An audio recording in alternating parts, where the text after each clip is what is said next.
Salut ça. J'espère que vous allez bien. Bah écoute. Est-ce que tu vas bien d'ailleurs? Bah oui, Voilà, oui. c'est bizarre, c'est la première fois que je fais une intro un peu comme ça. Ah bah là, est-ce que. Voilà, ça fait une heure qu'on discute dans la voiture. On discute dans la voiture. Voilà. De choses et d'autres. C'est pas les plus loin, mais. Mais j'aimerais quand même savoir. C'était comment? Bien. C'était bien. Franchement. Mais est-ce que tu sais de quoi je parle? Oui, je sais de quoi tu parles. Tu parles de la piscine. Ah les gars, franchement, il y a des trucs. Il y a des gens atypiques quand même. On croise, franchement. Non, mais des deux côtés de la caméra. Attends. Oui, dans les deux côtés, dans les deux côtés de la caméra. Mais franchement, ce qui est marrant avec le boulot que je fais, c'est vrai que c'est une infime partie et on le voit pas dans la vidéo, mais enfin, je les filme pas ce genre de choses, mais on découvre on découvre des choses quand même. On rencontre des gens exceptionnels, comme le gars qui attend aussi dans le hangar. Ah, absolument. Voilà. Absolument. Ça c'est un autre phénomène. Exactement. Là, tu peux faire des vlogs entiers. Je te jure. Bon, aujourd'hui en tout cas, on est là pour parler de cette beauté et tu connais ton sujet par cœur. Celle-là, je la connais vraiment très très bien parce que c'est moi qui l'ai acheté. D'accord. Pour un client, mais c'est moi qui me suis occupé de tout. Cette voiture, donc pour ceux qui l'auront reconnu, c'est une Ferrari 308 GTB, donc coupée. Et celle-ci, elle est vraiment très particulière parce que c'est une Vetro Resina. Donc c'est la seule Ferrari qui a été faite en fibre. Donc toute la voiture est en fibre. D'accord, il n'y a pas du tout de métal, sauf sur le châssis. Toute la voiture est en fibre et ça a été produit uniquement en 1976. D'accord. Donc à 808 exemplaires. D'accord. C'est une voiture qui était très légère. Donc c'est une des Ferrari les plus légères puisqu'elle fait 1,50 tonne. C'est rien du tout. Absolument. Elle a été dévoilée donc déjà dans cette livrée. Et puis c'était le renouveau de Ferrari. On changeait de style, donc on passait de tout ce qui était Dino, etc. à ces fameuses berlinettes donc, qui ont ensuite donné la 328, la 348, la 355. Voilà. Ok. Et là, juste pour lever le doute sur quelque chose, c'est pas la voiture de Magnum, c'est. Alors la voiture de Magnum, on l'a, elle est dans le garage. La voiture de Magnum, elle a le toit qui s'enlève, elle a les 4 sorties d'échappement, elle a les feux de recul qui sont ici. Enfin, il y a plein de petits détails qui changent. D'accord. Le seul point commun qu'elle a avec celle de Magnum, enfin il y en a plein, mais un des points communs qu'elle a, c'est le moteur. D'accord. La seule différence sur celui-ci, c'est qu'il est en carter sec. Donc on n'est pas sur un carter humide, mais par contre on est donc 308, V8, 3 litres, 4 carburateurs, donc l'équivalent, vu que c'est des doubles corps, on a l'équivalent d'un carbu par cylindre, donc ça marche plutôt pas mal. Ça sort 255 chevaux. Ok. Donc faut resituer, on est en 1976, donc aujourd'hui ça ferait 600 ou 700 chevaux. Il y a un truc assez rigolo quand même, parce que la voiture fait 1,50 tonne, elle fait 250 chevaux. La même chose, en fait la même chose qu'une Alpine à 110, les dernières. Absolument, alors ça marche moins bien parce qu'il n'y a pas le couple. Parce que c'est pas un turbo d'ailleurs. Voilà, il n'y a pas le turbo donc il n'y a pas le couple. Mais il y a le V8. Il y a le V8 et puis celui-là c'est un moteur qui monte quand même à plus de 7000 tours donc c'est très très sympa. Elle est belle hein. Elle est belle. Alors celle-ci je la connais très bien parce que c'est moi qui l'ai achetée, comme je te disais. En fait, alors pour donner un ordre de prix, ça cote une Vetro Resina, une belle Vetro Resina, ça cote dans les 200 000. Et en fait un jour en me baladant sur le marketplace de Facebook, je vois une annonce qui pop comme ça. Le marketplace de Facebook? Le marketplace ne me de dis Facebook. pas que t'as acheté une voiture sous de ma gueule, sérieux? Cette voiture vient du marketplace de Facebook. Mais non. Je ne rigole pas. T'as acheté une Ferrari sur Facebook? Absolument. Mais c'est énorme. Titre de vidéo, j'ai acheté une Ferrari. Oh, je te jure. Ouais, limite, ouais. Ouais, cette voiture a été achetée sur Facebook. Elle était à Vérone, donc Vérone en Italie. Je la vois, j'appelle, le mec me répond et tout. Me répond en français en plus. Oh, c'est génial. Je me dis ok, j'y vais, je prends ma voiture. Et là, je me retrouve au fin fond d'une zone industrielle. Et je me dis en fait, et je me mets à réfléchir. Donc je prends ma voiture, je fais la route directement. Donc je fais Tours, donc Orléans, Vérone. Donc je fais une petite halte sur la route. Et puis le lendemain, je finis la route. Et en fait, j'arrive au fin fond d'une zone industrielle et je me dis, mais en fait, tous les mecs qui viennent acheter des Ferrari, c'est des mecs qui ont de l'argent, quoi. Et je me dis, et s'ils m'attendent au fin fond de la zone industrielle pour me dépouiller, je suis mal. Et en fait, non. Bizarrement, c'est vraiment caricatural. Le mec descend, il a un autre mec qui l'accompagne. Ah oui, d'accord. Il arrive en Macan, enfin bon voilà. Ok. Mais on était quand même pas serein. Oui, tu m'étonnes. Ça faisait un peu mafieux, mais bon. Et là, il nous dévoile la voiture et elle était vraiment magnifique. Donc la voiture n'a pas été repeinte. Ah, t'as rien fait depuis que tu l'as acheté? Alors si, j'ai fait des trucs. Elle avait des rétros qui étaient pas très jolis, on a remis les rétros d'origine. D'accord. Alors il faut savoir qu'on a fait une entorse par rapport à l'origine, c'est qu'on a mis un rétro passager. Et le petit truc c'est que... Et le petit truc c'est que en plus d'avoir fait une entorse, il sert à rien. Voilà. Donc, on aurait vraiment pas dû le mettre. Mais bon, c'est pas grave, ça fait. On l'a remis en simple sortie d'échappement. D'accord. Pour être conforme à l'origine, parce qu'elle avait une ligne avec 4 pots de sortie. Or la Vetro Resina a une seule sortie d'échappement. Et puis voilà, on a enlevé les feux longue portée qui ne servaient à rien. D'accord. Donc cette voiture, on la retrouve en rallye dans les années 70-80, enfin 75 avec celle d'Andrué, donc qui était aux couleurs de Pionnier. Donc qui était une voiture très performante, alors préparée, mais très très performante. Et puis donc la 308, ça a été mis au point par Niki Loda. Ok. Donc c'est une voiture qui est vraiment, tu vas le voir à son volant parce que je vais te laisser prendre le volant. Mais c'est une voiture qui est très très sympa et surtout elle est super facile. C'est une Ferrari qui est super facile parce qu'on est sur un moteur central arrière. La voiture est très très équilibrée. La direction est vraiment bien faite. C'est un peu léger. En même temps c'est pas frivole non plus. Donc c'est une voiture qui est vraiment très très sympa. Pour moi c'est une super voiture de collection. Tu peux te faire plaisir, le moteur est coupleux, voilà. Et puis tu peux de temps en temps taquiner un peu parce que le pédalier est bien fait pour tout ce qui est talon pointe, donc tu peux vraiment apprendre à piloter comme il faut. Tu as la fameuse grille donc, sur la boîte de vitesse qui tu verras est assez rigide mais super précise. Il faut vraiment boxer la boîte de vitesse pour passer les rapports. Mais par contre c'est super agréable. Voilà. D'accord. Donc, je peux te montrer le moteur si tu veux. Avec grand plaisir, j'aimerais bien le moteur et le coffre aussi d'ailleurs. Alors on commence par le coffre. Le coffre. Alors le coffre en fait c'est un peu un piège. Ok. Parce qu'à l'avant t'as pas vraiment de coffre. Je sais pas si je l'ai ouvert. Non je l'ai pas ouvert. À l'avant t'as pas vraiment de coffre parce que t'as la roue de secours. Ah d'accord. Donc t'as pas vraiment de coffre à l'avant. Enfin t'as même pas de coffre à l'avant. Voilà, T'as vraiment une roue de secours. Ouais, Ok. t'as une roue de c'est secours marrant. galette, Ferrari.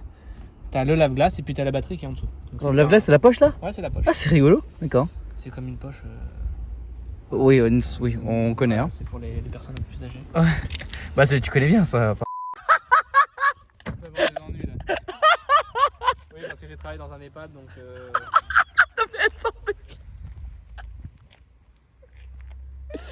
Oh putain. Oh merde. en fait putain, le coffre, ça, stylé. le coffre est là. Le coffre est là. Ah énorme. Voilà, le coffre est là. Donc tu peux mettre un peu d'affaires quand même, tu vois. Tu peux mettre une petite valise, tu peux bah oui. partir en week-end sans problème, t'as un peu de place, tu vois. Donc il y a un triangle et 2-3 trucs. Par contre oui bah il fait ultra chaud là. Ah oui, il fait ultra chaud parce que le silencieux est en dessut. Donc si tu fais tes courses, ne mets pas le surgelé ici. Oui. Parce que vraiment. Bon alors si tu veux cuire les steaks, tu peux les mettre là. Tu peux les mettre là, voilà. Parce que la ligne en fait est juste ici, tu vois. Ah oui. Donc voilà. Ici, donc bâche à huile, donc le niveau d'huile se fait à chaud comme je t'ai expliqué, l'allumeur, et puis le V8 qui est disposé de manière transversale, d'accord. Et la boîte de vitesse, pardon. C'est original. Ouais, c'est original. C'est original, ça permet de recentrer les masses. Et puis voilà, et puis tu as la boîte de vitesse qui en fait se retrouve en dessous du moteur, en quelque sorte. Voilà. Donc voilà, donc tu as 4 cylindres ici, puis tu en as 4 de l'autre côté. Le filtre à air. Alors, la meilleure place dans cette voiture d'un point de vue sonore, c'est la place passager. D'accord. Parce que si tu regardes bien l'admission d'air, elle se fait ici, donc ici. Ici, ok. D'accord. Et donc en fait, tu profites du bruit des carburateurs. Parce que D'accord. les carburateurs, c'est vachement bruyant en aspiration. Mhm. Donc tu verras quand tu feras le changement de place Ouais. que c'est super agréable. D'accord. Sinon, rien à dire. Voilà, on est sur des pneus TRX qui ont leur âge, mais bon, qui sont encore assez tendres. Après le reste de la mécanique, tout est entretenu. Ça a l'air facile, non? Enfin, je vois le filtre à huile qui est, Oui. qui est accessible. Oui, enfin, oui. je veux dire, ça a l'air Alors, assez facile Alors, à l'entretien, non? Je peux donner un ordre de prix hein, là-dessus. Chez un concessionnaire, enfin un agent Ferrari assez reconnu en France, Ouais. du côté du Mans. Il y en a beaucoup là-bas quand même. Il y en a beaucoup, il y en a beaucoup, surtout qui commencent par un P et qui finissent par un I, il y en a beaucoup. Là, ils ont fait tout ce qui était distribution, pompe à eau, l'allumage, tu vois, les joints de carbu, etc. Mhm. Tout ça, ça a été changé. Et vraiment, tout ce qui globalement, une distribution avec les joints, etc., c'est quelque chose qui coûte dans les 2 à 3 000 euros. Quoi. D'accord, ah oui. Donc, ça reste, sur une Ferrari, ça reste correct. Quoi. C'est le prix que tu payes pour un TDI chez Audi. Quoi. Donc voilà. Non, honnêtement, c'est une voiture qui est pas si chère que ça. C'est vraiment une voiture pour. Ouais, t'as les moquettes d'origine. D'accord. T'as les moquettes d'origine et puis tu vois le capot est en fibre. Sur les modèles suivants, le capot a eu des vérins. D'accord. Voilà. Donc là, on est encore sur un système de baguette. Ah oui, ok. Coulisse. D'accord. Excellent. Voilà. Alors, est-ce qu'on passe un peu sur l'intérieur, voir un peu ce que ça bien donne, sûr. hein? Alors, à l'intérieur, tu vas être déçu. Hein.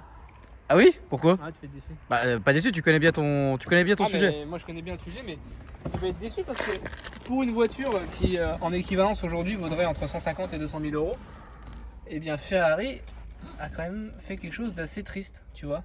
C'est-à-dire que, alors, autant là, sur la partie vraiment tableau de bord devant toi, ça va encore. Mhm. Autant là, on est vraiment sur quelque chose de très simple. Alors, c'est bien fini, on est sur du Sky à l'époque. Hein. Sky, des sièges en cuir. Mais par contre, effectivement, c'est plutôt assez triste. C'est pas hyper qualitatif. Tu vois, les boutons de vitre sont pas super jolis. Si on compare en tout cas aux anglaises de l'époque ou ce genre de voiture, je pense que Ferrari aurait pu faire un truc un petit peu mieux. Tu sais ce que ça me rappelle? Non. Bah, en fait, l'intérieur de la 930. Ouais, Un peu le même délire en fait. Ouais, c'est des voitures très sobres. Ça me rappelle ça en fait. Alors c'est la même chose en moins fiable. Ah ouais? Non, c'est vrai. Attends, autant elle est moins fiable que la 930 la voiture est fiable. Ouais. Par contre, tout ce qui est électricité, tu vois, Ah oui. le tableau de bord, les compteurs, il y a des fois, je passe souvent du temps à réparer tout ça. Voilà. D'accord. Mais sinon, non, le moteur lui-même c'est hyper fiable. La voiture est super fiable, elle roule beaucoup. C'est une voiture de collection qui roule beaucoup parce qu'elle peut faire 2-3 000 km par an. Donc, non, le reste de la voiture est fiable. Voilà. Ça, on a une montre en quartz, Ouais. température d'huile. Température d'huile, bon bah on est à l'arrêt donc tout est à zéro. Mais Et ici, bon bah les boutons. les différents commutateurs, effectivement, le ventilateur warning, la clim par Borletti parce que ce modèle a la clim, le fameux cendrier pour fumer le cigare, et puis la boîte de vitesse avec la spécificité d'avoir la première en bas. Voilà. Ok. Donc tu vois la boîte de vitesse est assez bon là on est à l'arrêt hein, mais la boîte de vitesse est assez virile quand même. Ouais. C'est pas. On va le voir après ça. Voilà. D'accord. Donc voilà, on est sur une voiture plutôt sympa. Ok, bah écoute, je pense qu'on a fait un peu le tour du véhicule. Ouais. Parce que là, on va se permettre le petit tour. Ouais, bien sûr. Ok, Je te magnifique. laisse démarrer. Ouais. Pour démarrer, c'est assez simple. Mhm. T'enfonces la pédale d'accélérateur à fond. C'est un carburateur. Avec l'embrayage. Avec l'embrayage, ouais. Ok. À fond? À fond, ouais. À fond. Là? Ouais, et tu démarres, et dès qu'elle démarre, tu lâches l'accélérateur. Voilà. Impeccable. Ok. Et si j'avais pas fait ça, il se serait passé quoi? Elle aurait probablement mis plus de temps ou pas démarré. J'ai l'impression de démarrer ma Rolls en fait. Les moteurs à carburateur, en fait, il y a ce qu'on appelle du vapor lock. Ouais, C'est-à-dire qu'à chaud, l'essence s'évapore instantanément dans l'admission, d'accord. avant d'arriver dans le moteur. Ok. Et du coup, ça démarre pas, comme s'il n'y avait pas d'essence. Ouais, Donc du coup, la technique, c'est de démarrer en appuyant à fond sur l'accélérateur. d'accord. Là, t'as un petit rangement. T'as un petit rangement absolument qu'on retrouve pas dans les GTS. Parce que dans les GTS, donc avec le toit qui s'enlève, Mhm. la partie arrière est réservée au rangement du toit. Oui, comme la 355 GTS du coup. Absolument. Ouais, je me rappelle. Ok, d'accord. Tu veux que je monte le bruit extérieur ou... Ouais, s'il te plaît.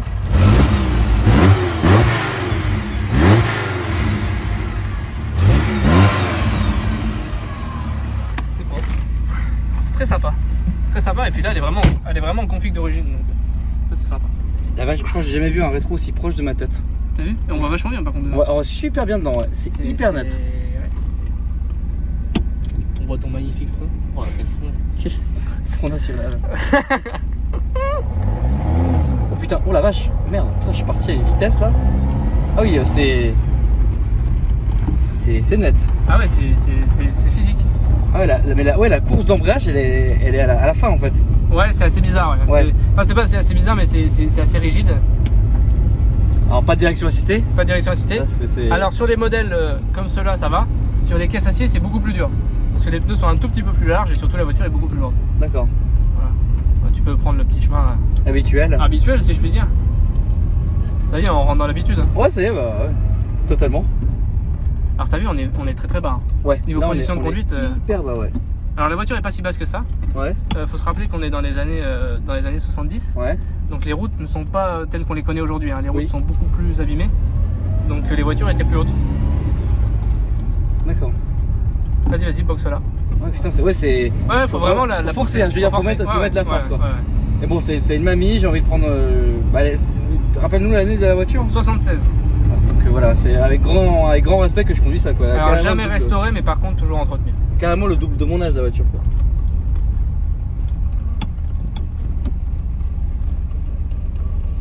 C'est vrai que je suis pas serein quand je conduis ça. Enfin, c'est pas serein mais j'y vais tranquille quoi. Vas-y.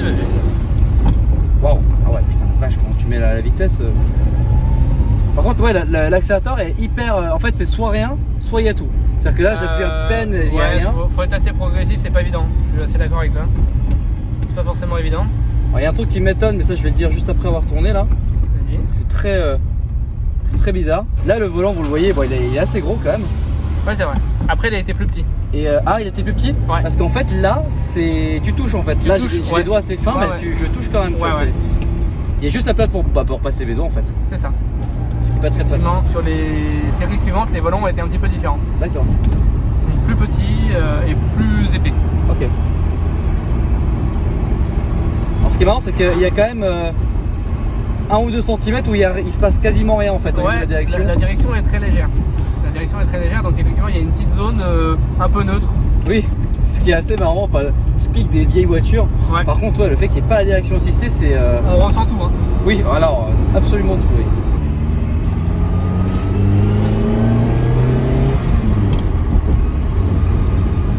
Waouh. Sympa, hein? Ouais, c'est très sympa. Ouais, je parle pas parce que j'essaie de te concentrer, de me concentrer, de profiter aussi, d'essayer de savoir ce que je peux éventuellement dire sur la voiture et la manière de la conduire. En fait, vous l'avez vu, la boîte, il faut vraiment bien y aller, faut bien aller dedans. Tu peux refaire le mouvement? Comme As, tu vois, je peux mettre la 2 hein, d'ailleurs. Hein. Vas-y, la 3 tu vas dire. La 3, non, j'étais déjà sur la 3. Bah alors la 4 La 4, je peux ou la même 2, ou la 2 hein, finalement. Bah vas-y. Tu vois, c'est vraiment en bout de course quoi.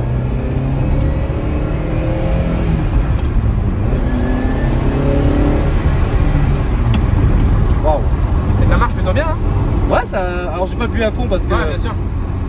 Parce que d'ailleurs, voilà, on est dans le délire, mais je veux dire, ouais, ça marche bien. Puis là. Klaxon d'origine. Alors c'est pareil, tu peux tourner le commodo des feux. Le commodo des feux? Ouais, tu le tournes sur les feux. Ah oui. Ah oui! Oh là là, ce que c'est magnifique ça! Et voilà. Oh là là, c'est tellement stylé! Non mais ça c'est trop stylé! Ça c'est absolument génial! Oh alors là, ah non mais c'est un charme! Là t'es pour le couper, tu retournes dans l'autre sens en fait. Mais voilà. Je suis en plein phare, c'est pas le plein phare ça? Plein phare c'est vers le bas, code c'est au milieu, et juste feu sorti mais pas allumé c'est vers le haut. Ton commodo en fait il se lève. D'accord, ouais, j'ai vu. Ah, je croyais que c'était clignotant? Non, les clignotants c'est juste l'autre petit commodo qui est à côté. Voilà, d'accord, ah, depuis tout à l'heure en fait je l'avais mis vers le haut, d'accord.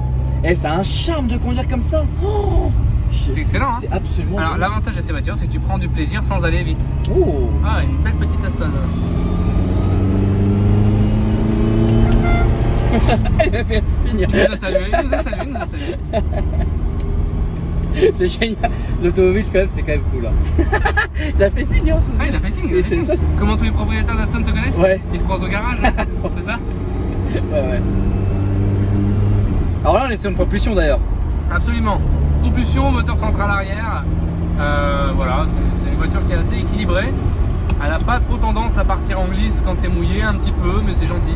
D'accord. Sur le sec, honnêtement, faut insister. Alors, elle a un différentiel à glissement limité. Ah, quand même? Ah, bien sûr. Bah, attends, c'est multidisque. Non, c'est un système assez chiadé. Mais voilà, c'est plutôt une auto qui a une tendance équilibrée. D'accord. C'est vraiment une voiture équilibrée, c'est super sympa. Et on prend du plaisir sans aller très vite. Ah bah totalement, là je suis en 5ème, je peux même rétrograder ici parce que... Bien sûr. Hop là, tac. Bon bah c'est pas mal en fait, la seule accélération de la vidéo que je fais, ouais. Bah il n'y a plus de stockage. Voilà. Bon je vais essayer de t'en faire pour rattraper. Ah bah ça, t'inquiète pas, comme ça on pourra bien entendre le son. Je suis un mec sympa, je te laisse la manœuvre. Ouais. Eh ben il veut le faire. Et une Audi A2. Ouais, le truc qui n'a jamais marché. Sur le toit. Oh là, regardez, bah du coup on le voit de l'extérieur avec les feux. Quel charme ça a.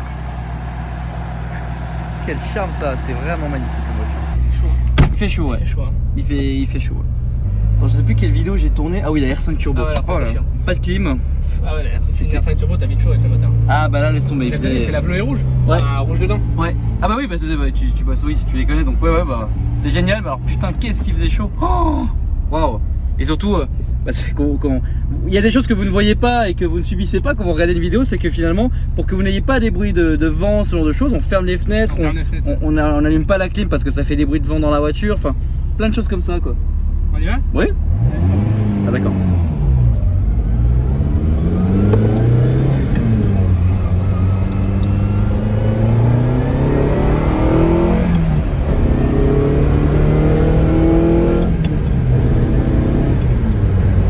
C'est le truc qui marche bien quand même. Ouais, ça marche bien. Hein. Ça marche bien.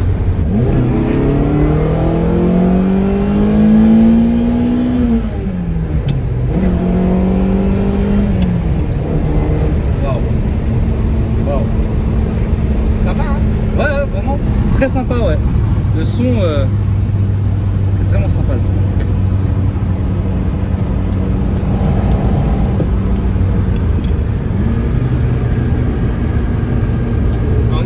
marché un peu moyen, je vais te montrer. Ah, ça freine, mais. freine. Mais tu sens que les. Ouais. On est vraiment en limite. Ouais, ah bah que ça parte en couille en fait. Hein. Après, j'ai pas mis. Alors, il n'y a aucune assistance, il n'y a même pas d'ABS ni rien. D'accord.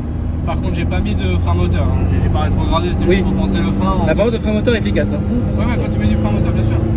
Après, je t'ai montré vraiment le freinage, tu t'y attends pas, tu freines. Quoi. Oui, totalement. Voilà. Ça freine, mais bon, on l'entend, elle a du mal quoi. Bah, disons qu'on est à la limite du grip des pneus. Oui, voilà, C'est-à-dire exactement. On peut pas plus freiner quoi. Ouais, voilà, parce que sinon après ça se bloque et ça va dans tous les sens et c'est n'importe quoi. Voilà, tu vois. Ouais, voilà. Alors, ce qui est super agréable à faire avec cette voiture, c'est tu fais tes belles courbes, tes beaux passages de vitesse, et puis tu fais ton beau petit talon pointe en rétrogradant, et puis voilà. T'en fais toi? Oh gosse. Bah vaut mieux hein. Parce que sur les propulsions, quand tu roules un peu fort, si tu rétrogrades trop haut, tu vois. Oh la vache. Si tu rétrogrades trop haut sur les propulsions, ça fait comme si tu bloques les roues arrière, donc c'est comme si tu mettais un coup de frein à main. D'accord. Donc sur le mouillé, ça pardonne pas. Quand tu fais du circuit, etc., tu le fais qu'une fois. Hein. Ok. Bah là c'est bien un truc que je ne sais pas faire, le talon pointe. Je me suis pas encore. Faudrait que j'essaye. Hein. C'est tranquille. Mais c'est prévu que je le refasse dans pas longtemps d'ailleurs, avec Romain justement. Ah ouais. Ouais, il m'a dit qu'il allait m'apprendre avec je sais plus quelle voiture, mais. Non, c'est bien de. Il m'a prévu un petit programme. Bah, c'est bien pour pas mal d'éléments, hein. La boîte de vitesse, l'embrayage, parce que tu sollicites beaucoup moins. Étant donné que ton régime moteur est à peu près calé sur ta vitesse de rotation de ta boîte. Ouais. Et puis effectivement, ça évite de faire des gros à-coups et de bloquer les roues arrière. Quoi. Donc quand t'es en conduite vraiment sportive, quand t'es en appui, en freinage, etc., si tu le fais pas, tu bloques les roues arrière et puis bah là c'est coup de frein à main. Alors, et si tu vas vite, on connaît quoi. Bah, après c'est du tuning. Oui. Ce qui est marrant, c'est que là, j'ai essayé la 488 il n'y a pas si longtemps, 458 aussi, voire d'autres modèles de chez Ferrari, et les modèles de chez Porsche, donc 992, GT2 RS, GT3, etc. Et là, j'ai essayé la 930 Turbo, celle-ci. Alors, c'est pas les équivalentes non plus, mais tu vois que. Bah, si, ça c'est la 488 de l'époque. Ah ouais, Et d'accord. la 930 Turbo, c'est la 911 Turbo actuelle. Ouais, c'est ça. Donc, les équivalences dans les années 80. Donc, finalement. 70. Porsche a toujours été dans. Il y a toujours un côté plus. Je sais pas, plus puriste. Je sais pas comment expliquer ça. Mais sur sur toutes les générations, j'ai. Alors maintenant c'est vrai qu'on a des voitures qui sont tellement performantes que c'est difficile de comparer. Enfin, honnêtement, entre une 488, une 911, enfin entre une 488 Pista et une GT2 RS. C'est pas les perfs, mais c'est vraiment le plaisir de conduire. C'est pas du tout fait pareil. Ouais, c'est vraiment pas fait pareil. En fait, c'est pas les mêmes mentalités. Ouais. C'est effectivement la 488, tu vas chercher une voiture. Déjà qui est pure en termes de ligne. La GT2 RS, ils ont cherché à faire une voiture efficace. Oui. En termes de ligne, t'aimes ou t'aimes pas, mais c'est vrai que c'est. Après, sans aller chez la GT2 RS, hein, bien sûr. Non, mais même une GT3 RS, t'aimes ou t'aimes pas, mais c'est pas ce qui se fait de plus beau, c'est ce qui se fait de plus pur. Bah, on n'est pas sur une Turbo S, exclusive édition. Voilà, l'exclusive, elle est quand même tapée à l'œil, mais. En Turbo gris, elle est belle. Oui. L'exclusive édition en gris, en espèce de gris anthracite avec les. Bref, on part loin, mais donc, en fait, voilà, la discussion, je suis un porchiste. Voilà. Moi dans l'âme je suis à Porsche je crois. Là vraiment. C'est pas pareil, c'est vraiment pas du tout. Ouais, c'est pas pareil. Non mais je suis d'accord, c'est la Porsche elle a des sensations qui sont fabuleuses. La Porsche a des sensations qui sont. Enfin bref. On peut en parler pendant des heures hein, finalement là. On fera un live. Exactement, ouais c'est vrai, c'est pas une mauvaise idée. Est-ce que tu as une dernière chose à dire? Bah rejoignez-nous hein. T'as pas ton petit polo? Non j'ai pas mon petit polo aujourd'hui. Bah non ils sont de temps en temps je les lave. Hein. Ouais. Pas moi tu vois, c'est le même t-shirt depuis 10 jours. Non je rigole, c'est pas le. Non vous pouvez nous rejoindre donc cars-up, donc Instagram, Facebook, le site internet. Ouais. Et puis voilà, et puis j'espère qu'on se reverra très vite. Bien sûr totalement. Juste une petite dernière chose, c'est assez marrant, il y a une petite. Un petit bouton pression. Ouais, c'est marrant. Ouais. Voilà. Ouais, comme quoi même à la fin de la vidéo il y a des petits détails. Bon les amis, j'espère que vous avez kiffé cette vidéo. N'hésitez pas à la liker, à vous commenter, à vous abonner aussi. Je sais pas si je l'ai déjà dit mais moi je commence à être fatigué là. C'est dur là. C'est vrai que c'est dur. Bref, rejoignez tout le monde, likez. Exactement. Abonnez-vous. Et surtout, salut.